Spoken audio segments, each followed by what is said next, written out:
The Story of Dschemil and Dschemila. There was once a man whose name was Dschemil, and he had a cousin who was called Dschemila. They had been betrothed by their parents when they were children, and now Dschemil thought that the time had come for them to be married, and he went 2 and 3 days' journey to the biggest town to buy furniture for the new house. While he was away, Dschemila and her friend set off to the neighboring woods to pick up sticks, and as she gathered them she found an iron mortar lying on the ground. She placed it on her bundle of sticks, but the mortar would not lie still, and whenever she raised the bundle to put it on her shoulder, it slipped off sideways. At length she saw the only way to carry the mortar was to tie it in the very middle of her bundle, and just as she had unfastened her sticks, when she heard her companions' voices. Dschemila, what are you doing? It's almost dark, and if you mean to come with us, you must be quick.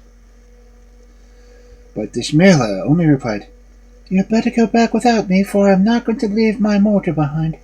If I stay here till midnight. Do as you like, said the girls, and they started their way home. The night soon fell, and at the last ray of light the mortar suddenly became an ogre, who threw Dschemila on his back and carried her off to a desert place, distant a whole month's journey from her native town. Here he shut her into a castle and told her not to fear, as her life was safe. Then she went back to his wife, leaving Dschemila weeping over the fate that she had brought upon herself. Meanwhile, the other girls reached home, and Dschemila's mother came out to look for her daughter. What have you done with her? She asked anxiously. We had to leave her in the wood, they replied, for she had picked up an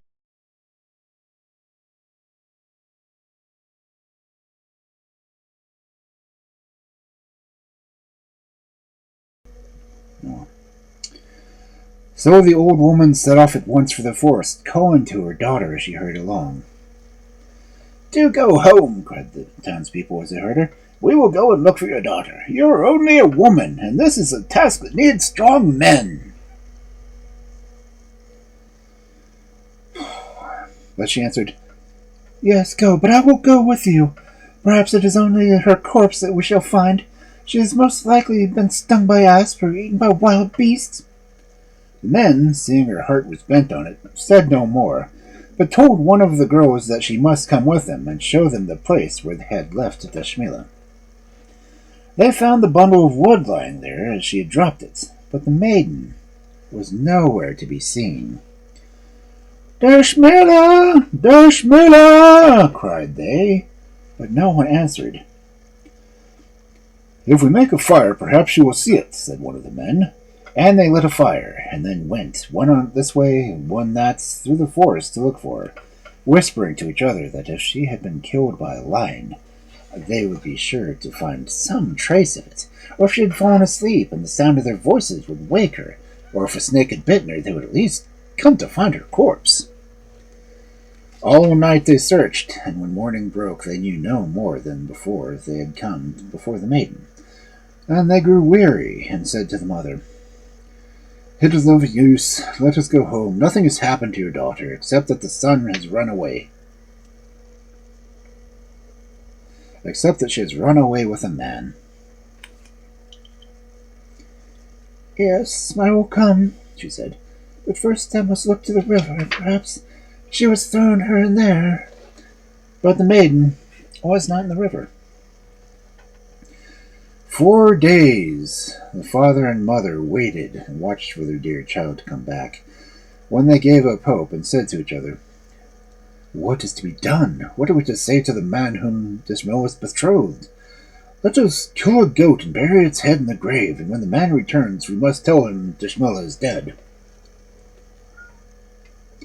Very soon the bridegroom came back, bringing with him carpets and soft cushions for his house and the bride. As he entered the town, Dschemila's father met him, saying, Greetings to you. She is dead. At these words the young man broke into loud cries, and it was some time before he could speak. Then he turned to one of the crowd who had gathered round him and asked, Where have they buried her?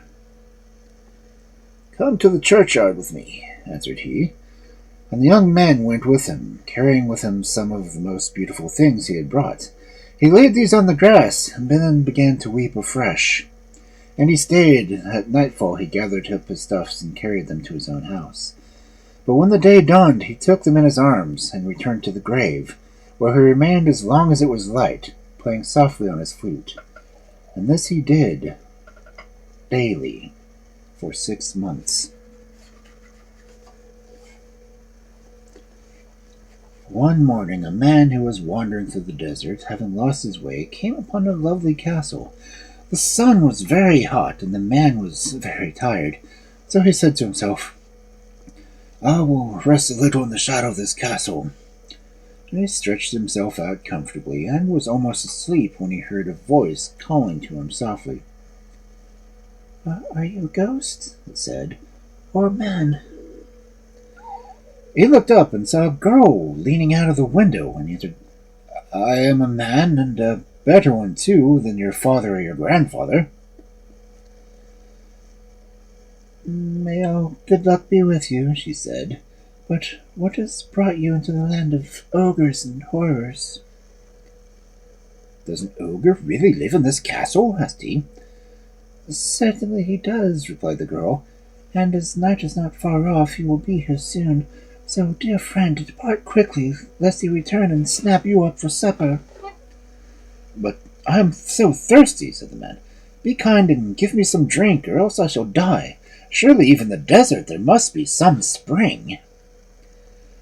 "Well, I've noticed that whenever the ogre brings back water, he always says it comes from that side. So if you follow the same direction, perhaps you may find some." The man jumped up at once and was about to start when the maiden spoke again. "Tell me, where are you going?" "Why do you want to know?" "I have an errand for you, but tell me whether you go east or west." "I travel to Damascus." "Then do this for me. As you pass through our village, ask for a man called Dschemil. Say to him, 'Dschemila greets you from the castle which lies far away and is rocked by wind. And my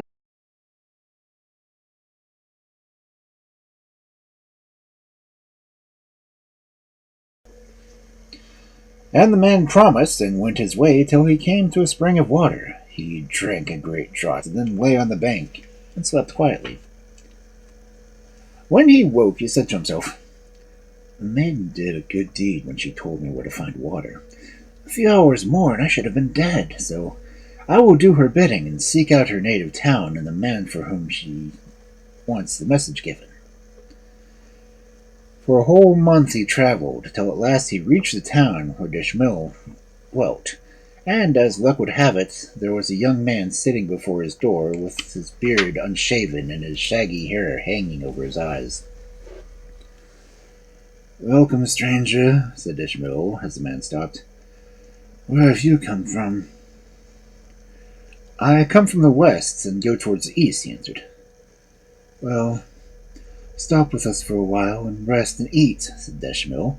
And the man entered, and the food was set before him. And as he sat down with the father, the maiden, and their brothers, and Dschemil, only Dschemil himself was absent, squatting on the threshold. "Why do you not eat too?" asked the stranger, but the young men whispered hastily, "Oh, leave him alone, and take no notice. It is only at night that he ever eats." So the stranger went on silently with his food. Suddenly one of Dschemil's brothers called out and said, "Dschemil, bring us some water." And the stranger remembered his message and said, "Is there a man here named Dschemil? I lost my way in the desert and came to a castle, and a maiden looked out from a tower, and I—" "Be quiet," they said, fearing that Dschemil might hear. But Dschemil had heard, and he came forward and said, "What did you see? Tell me truly, or I will cut off your head this instant." "My lord," replied the stranger, "as I was wandering hot and tired through the desert, I saw near a castle, and I said aloud, 'A little rest will do in the shadow.' And a maiden looked out from a window and said, 'Are you a ghost or a man?' And I answered, 'I am a man, and a better one too than your father or your grandfather.' And I was thirsty and asked for water, but she had none to give me, and I felt like I was going to die. And then she told me that the ogre in whose castle she dwelt brought in water always from the same side, and that if I went to that way I would most likely come to it. Before I started, she begged me to go to her native town, and if I met a man named Dschemil, I had to say to him, Dschemila greets you from the castle which lies far away and is rocked by the wind. In my grave only lies a goat, so take heart. Then Dschemil turned to his family and said, Is this true? And is Dschemila not dead at all, but simply stolen from her home?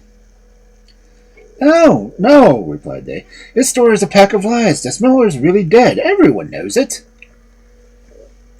Then I shall see for myself, said Dschemil, and snatching up a spade, hastened off to the grave, where the goat's head lay buried. And they answered, Then hear what really happened. When you were away, she went with the other maidens to the forest to gather wood, and there she found an iron mortar, which she wished to bring home, but she could not carry it, neither would she leave it. So the maidens returned without her, and as night came, we all set out to look for her, but found nothing.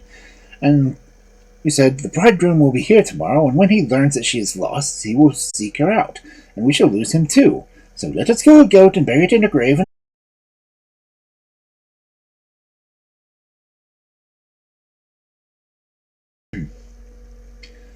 And now you know, so do as you with this. You take this man with you, with whom she has spoken to.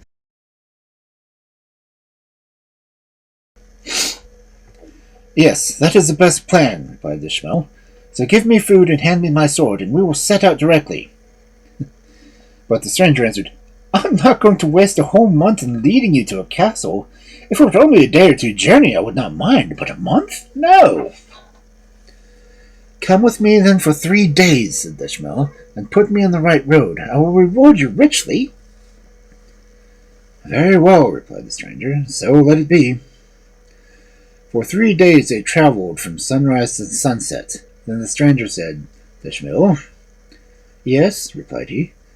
Go straight till you reach the spring, then go a little farther, and soon you will see a castle standing before you. So I will, said Dschemil.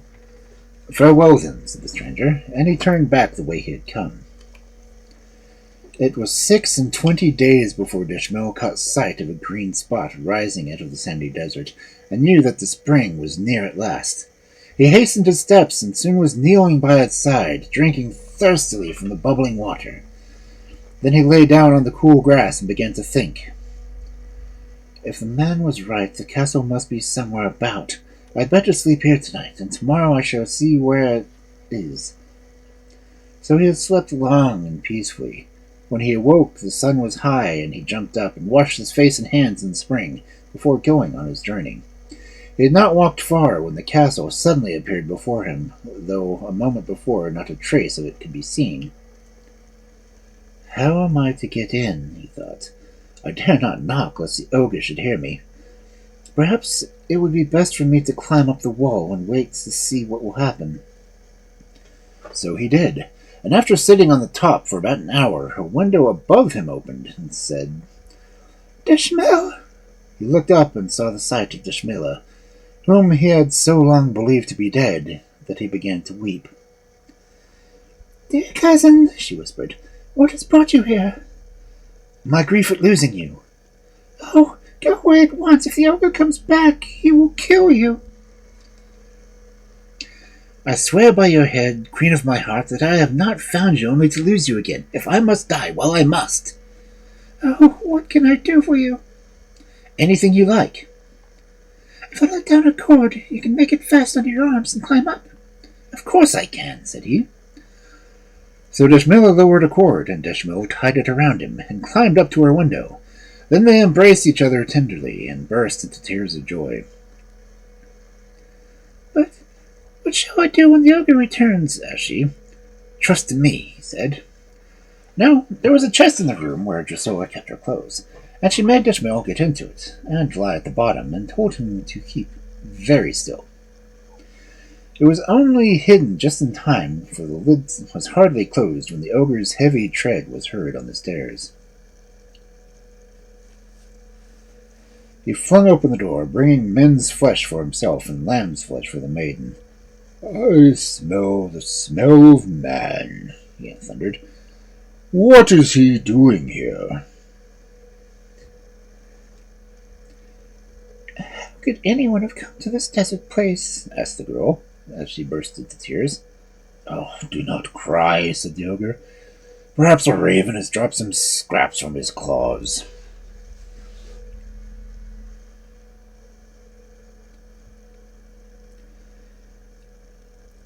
Yes, I was forgetting, said she. One did drop some bones about. "Well, burn them to powder," said the ogre, "so that I may swallow it." So the maiden took some bones and burned them, and gave them to the ogre, saying, "Here's the powder, swallow it." And when he had swallowed the powder, the ogre stretched himself out and went to sleep. In a little while the man's flesh, which the maiden was cooking for the ogre's supper, called out and said, "Hist, hist, the man lies in the kist." And the lamb's flesh answered, "He is your brother, the cousin of the other." The ogre moved sleepily and asked, "What did you mean to say, Dschemila?" "Only that I must be sure to add salt." "Well, add salt." "Yes, I have done so," said she. The ogre was soon sound asleep again when the man's flesh called out a second time. "Hist, hist, the man lies in the kist." And the lamb's flesh answered, "He is your brother, the cousin of the other." "What did you say, Dschemila?" asked the ogre. "Only that I must add pepper." "Well, add pepper." "Yes, I've done so," said she. The ogre had had a long day's hunting and could not keep himself awake. In a moment his eyes were closed tight shut, and then the man's flesh called out for the third time. "Hiss, hiss, the man lies in the kist." And the lamb's flesh answered, "He is your brother, the cousin of the other." "Oh, what did you say, Dschemila?" asked the ogre. "Only that it was ready and that I'd better take it off the fire." "Then if it is ready, bring it to me, and I will eat it."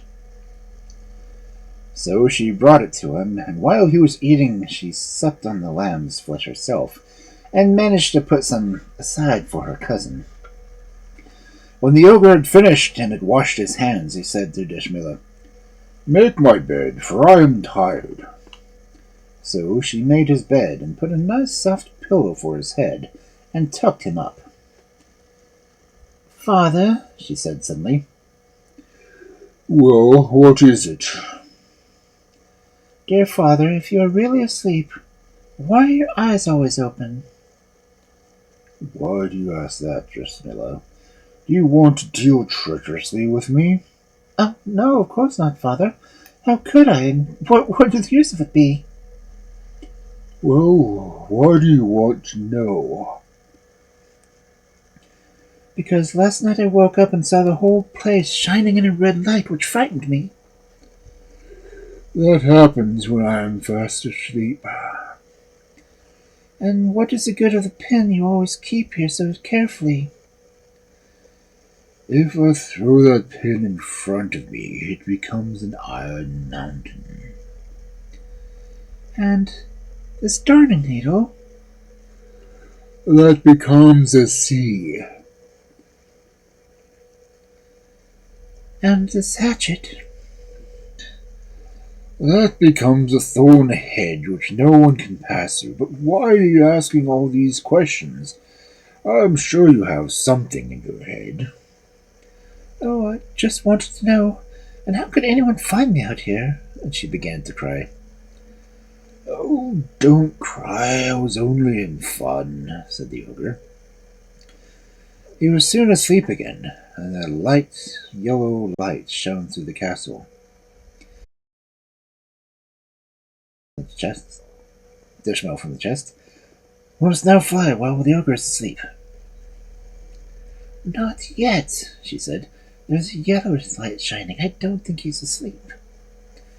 So they waited for an hour. Then Dschemila whispered again, Wake up, there's no time to lose. Let me see if he's asleep, she said, and she peeped in and saw a red light shining, and then she stole back to her cousin and asked, But how are we to get out?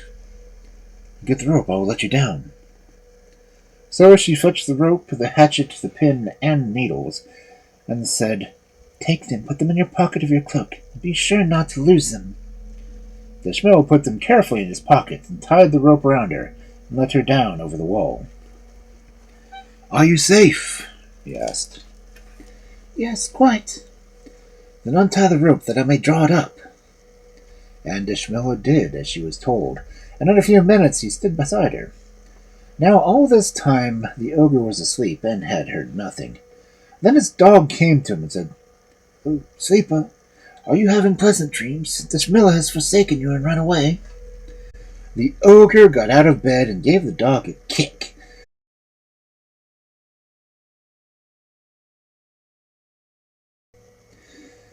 When it grew light, he rose and called, Dschemila, Dschemila, but he only heard the echo of his own voice.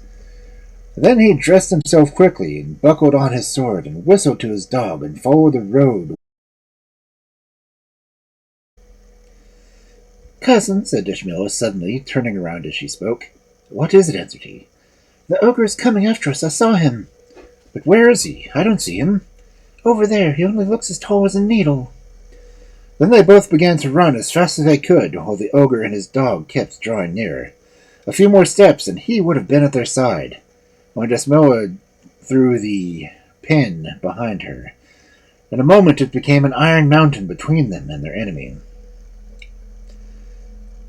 We will break it down, my dog and I, cried the ogre in a rage, and they dashed at the mountain till they had forced a path through, and came ever nearer and nearer. Cousin, said Dschemila suddenly. What is it? The ogre is coming after us with his dog. You go on in front, then, answered he, and they both ran as fast as they could, while the ogre... They are close upon us, cried the maiden, glancing behind. You must throw the hatchet. So Dschemil took the hatchet from his cloak and threw it behind him, and a dense thicket of thorns grew up around them, while the ogre and his dog could not pass.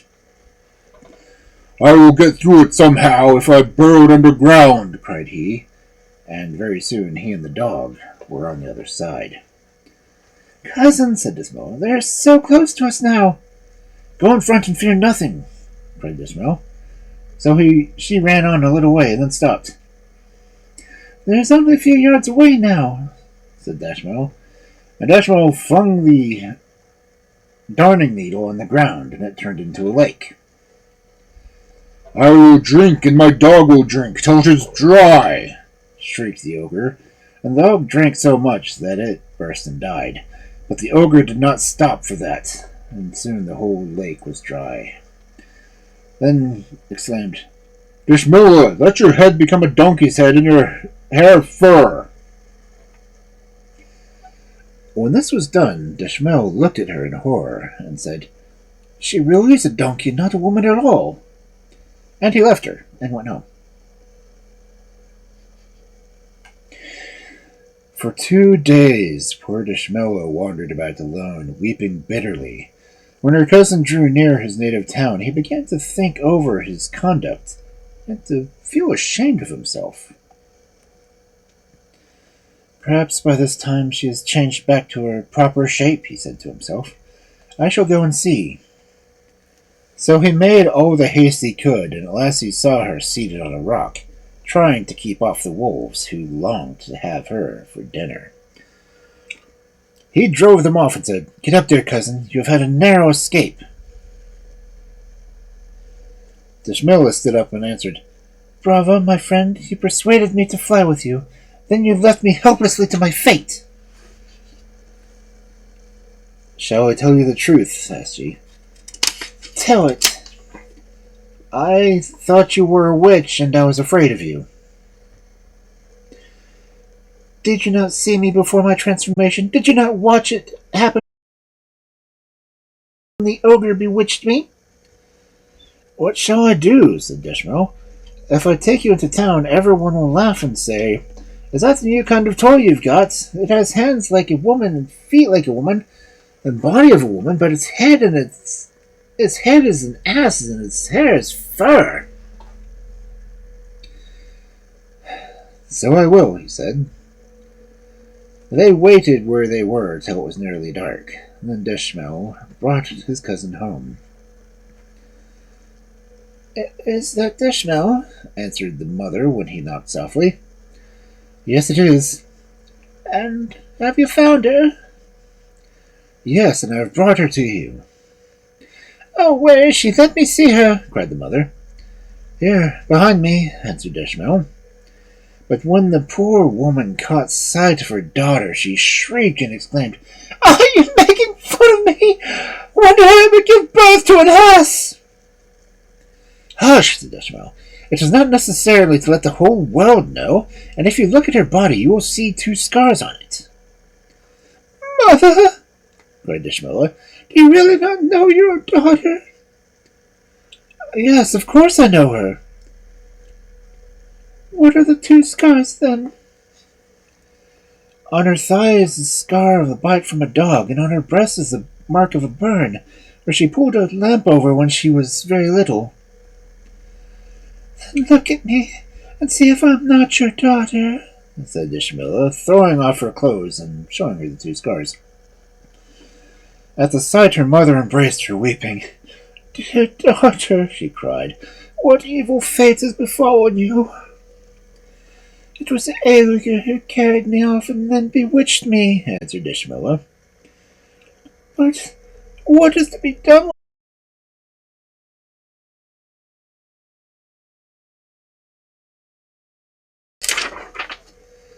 "Hide me away and tell no one anything about me. And you, dear cousin, say nothing to the neighbors, and if they should put questions, you make answer that I have not yet been found." "So I will," replied he. Then he and her mother took her upstairs and hid her in a cupboard, where she stayed for a whole month, only going out to walk when all the world was asleep. Meanwhile, Dschemil had returned to his own home, where his father and mother, his brothers and neighbors greeted him joyfully. "When did you come back?" they said. "And have you found Dschemila?" "No, I searched the whole world after her and could hear nothing of her." "Did you part company with the man who started with you?" "Yes, after 3 days he got so weak and useless he could not go on. It must be a month by now since he's reached home again. I went on and visited every castle and looked in every house, but there were no signs of her, and so I gave up." And they answered him, "We told you before that it was no good. An ogre or an ogress must have snapped her up. And how can you expect to find her?" "I loved her too much to be still," he said. But his friends did not understand, and soon they spoke to him again about it. "We will seek for a wife for you. There are plenty of girls prettier than Dschemila." "I dare say, but I don't want them." "But what will you do with all the cushions and the carpets and the beautiful things you bought for your house?" "They can stay in the chests." "But the moss will eat them. For a few weeks it is of no consequence, but after a year or 2 they will be quite gone." "And if they have to lie there for 10 years, I will be with Dschemila, and only her for my wife. For a month or even 2 months I will rest here quietly. Then I will go and seek."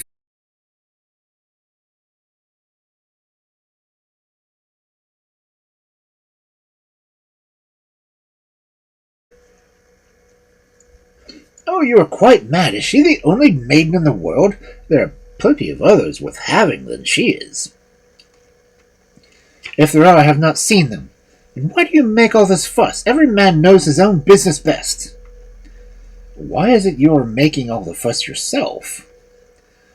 But Dschemil turned and went into the house, for he did not want to quarrel.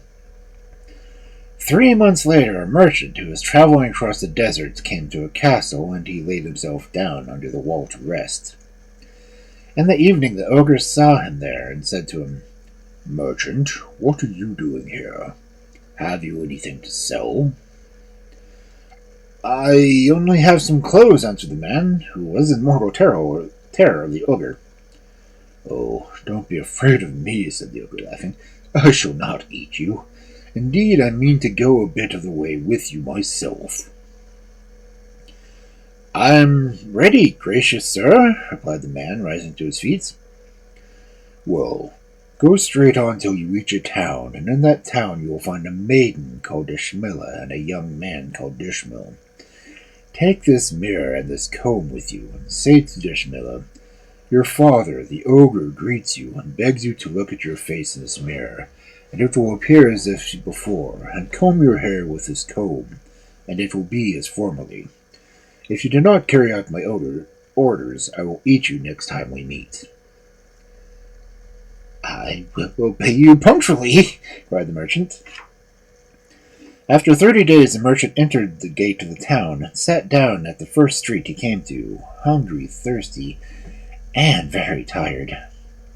Quite by chance, Dschemil happened to pass by, and seeing a man sitting there, full in the glare of the sun, he stopped and said, Get up at once, merchant. You will have sunstroke if you sit in such a place. Good sir, replied the man. For a whole month I have been traveling, and I am too tired to move. Which way did you come from? Asked Dschemil. From out there, answered the man, pointing behind him. And you have been traveling for a month, you say? Oh, did you see anything remarkable? Yes, good sir. I saw a castle and lay down to rest under its shadow. And an ogre woke me and told me to come to this town, where I should find a young man called Dschemil and a girl called Dschemila. My name is Dschemil. What does the ogre want with me? He gave me some presents for Dschemila. How can I see her? Come with me, and you shall give them into her own hands. So the two went together to the house of Dschemil's uncle, and Dschemil led the man into his aunt's room. Aunt, he cried, this merchant who is with me has come from the ogre and has brought with him as presents a mirror and a comb which the ogre has sent for her. But it may only be some wicked trick on the part of the ogre, said she. Oh, I don't think so, answered the young man. Give her the things. Then the maiden was called for, and she came out of her hiding place and went up to the man, saying, Where have you come from, merchant? From your father, the ogre. And what errand did he send you on?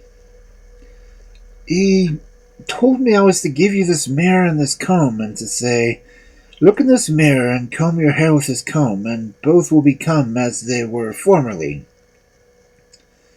And Dschemila took the mirror and looked into it, and combed her hair with the comb, and she no longer had an ass's head, but the face of a beautiful maiden. Great was the joy of both mother and cousin at this wonderful sight, and the news of Dschemila had returned soon spread, and the neighbors came flocking in with greetings. When did you come back? My cousin brought me. Why, he told us he could not find you. Oh, I did that on purpose, answered Dschemil. I did not want everyone to know. Then he turned to his father and his mother, and his brothers and sisters-in-law, and said, We must set at work at once, for the wedding will be today.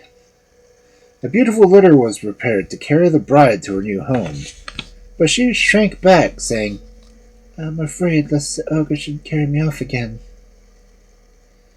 How can the ogre get at you when we are all here? They said. There are 2,000 of us told, and every man has a sword. He will manage it somehow, answered Dschemila. He is a powerful king. She is right, said an old man. Take away the litter and let her go on foot if she is afraid. But it is absurd. How can an ogre get hold of her? I will not go, said Dschemil again. You do not know that monster. I do. And while they were disputing, the bridegroom arrived. Let her go alone. She shall stay in her father's house, after all. I can live here, and the wedding feast shall be made ready. And so they were married at last, and died without having a single quarrel.